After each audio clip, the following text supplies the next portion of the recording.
Good evening, everyone. It is October 21st, 2022, approximately 9:53 to 10 p.m. Central Standard Time. Hope our crew is keeping you well and safe wherever you are in the world. Please make sure to hit that like button and share this across other platforms so we can let people know what's going on out in our solar system and the effects it can have here on our planet. Folks, we're currently looking at our sun at 304 angstroms of light, and we're specifically looking at this morning. I do believe we have a coronal mass ejection inbound without a flare. Now, if we happen to be looking right over here in this region, we're going to see a little bit of disturbance right here. You see this open up right here? Let me zoom in a little bit more here for you. As we zoom it back, you see that? You see that disruption right there? That right there is facing directly at us. Now, it doesn't look very big, but I think it might be deceiving us a little bit, because it's literally directly in front of us. And so sometimes that can be deceptive. So we're going to come over here, we're going to look at, now this is on the SDO, this right here is actually on the GOES-16 satellite, and we're going to take a look at it on 195 angstroms of light. We're going to zoom in here, right in that area, and we do have, oh my goodness, if you look at this, it looks like two eyes here, an eye, and then a nose, and then a mouth. This right here is a large coronal hole. It is now Earth facing. It should affect us here in the next day or two. But we're actually going to be looking in this region right here near its, oh my gosh, it looks like it's blowing fire out each nostril, doesn't it? That's weird. But anyways, this is the region we're going to be looking for. And that is where we're, yep, there's our eruption. Now, not only did we have the eruption there, but you can also see a solar tsunami. You can see the shock wave blow it north. Boom, you see that? That is a surface disruption of pretty serious magnitude right there. I mean, all you see is this little burp here. It just looks like a teeny burp, but it caused surface disruption all the way up. Let's back it up just a little bit, see how much further up it goes. And it looks like it stops right about here. So I think there's going to be more to this that's going to be coming at us than what this might be showing. But we'll go ahead and take a look at our LASCO C2, and we'll take a look at stereo ahead.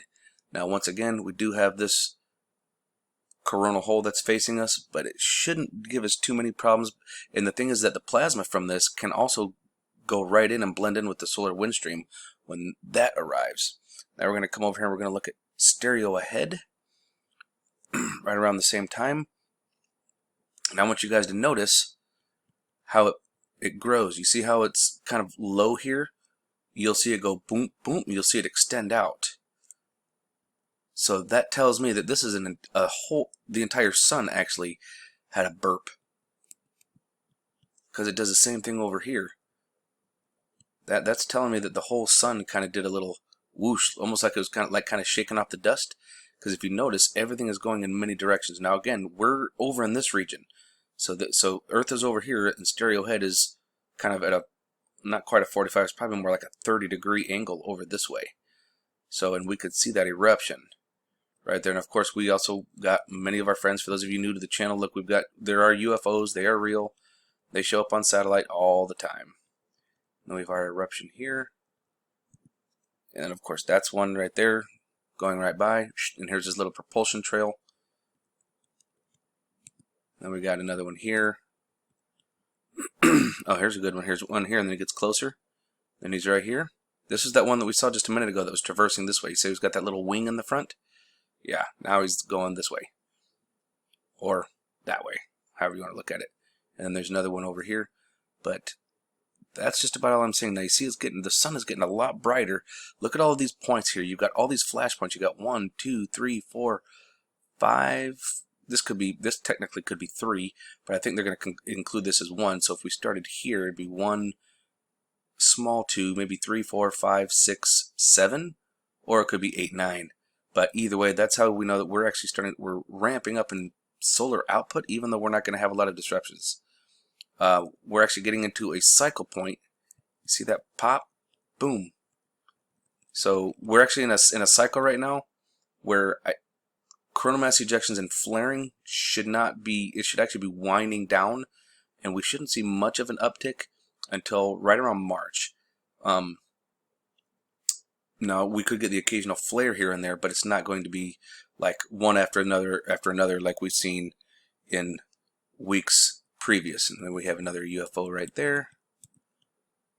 And I think that's it for that. So let's go ahead and take a look at LASCO C2. Now this one is facing straight at us. This is right in front of us, okay?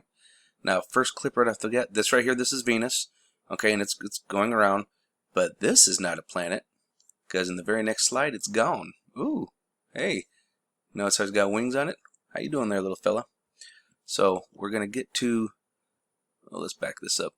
Wait a minute, no, right here is fine. So we have an eruption off the top of the sun. Look at that, got another one right there. And let's get to this morning. There's tons of activity out there. I mean, there's so many UFOs going on. I mean, here's another one right here. And here's his propulsion behind him. His little fla-la-la-la coming out behind him right there. How you doing, bud? Now let's get to this morning. Ooh, there's one. Look at that. Here's another one right here, and you can see his propulsion coming off from behind him. Cute. Sorry, I do squirrel off from that, folks. I find it fascinating. I love catching them. Now, let's see, this morning. Oh, here we go. This is this morning. We can see the eruption coming off of the right side right over here. It's also, it looks like the top is starting to move right there. So this right here was where, because remember, the eruption happened here, and then it blew it northward. Remember, it blew it up. So this is what that was directly in front of us. Now we can also see it coming off the side. And it almost looks like there's a little bit coming off of this side. I'm not seeing anything coming off on the downside, so I think we might be okay. But let's go ahead and come on over here and check it out. This is the 193 difference, so we can actually see the black and white a little bit better. This is spaceweatherlive.com, and we are looking for, oh, I think we actually just missed it. Let me back this thing up here just a wee bit. Maybe a little bit more. There we go. And once again, we're watching for this region here. We're gonna see it go whoop. We're gonna see it move off. And let's see, it's 23. Okay, start watching. And there it was, right there. Did you see that? How it came out here and then up here? So I think some of that is actually coming at us. We will have to keep an eye out. I did check Enlil, but Enlil showed another fire coming off, another explosion coming off the backside. So it only does the most recent ones. Yeah, so we're over here at spaceweatherlive.com for this one. We were over here at ISWA, checking out ISWA, but where we were seeing that when I was looking at, in fact, I'll just go over to it right now. Let's go over to Space Weather by solarham.net. And we'll come on down here and we will actually take a look at the open tracker. Kind of gives us a little bit of everything. So right here, we've got Enlil. Okay, it says right here, right on it, Enlil, as in the Anunnaki god Enlil. So we've got our eruption here. This is the most recent one, so I did miss the one that was showing if it was coming off our way earlier. This was one that was already noticed off the backside. I don't come on and mention them unless they're coming our direction, because to me it's not a threat to us, so why would I mention it? So I did miss the one for this, unfortunately, so I do apologize.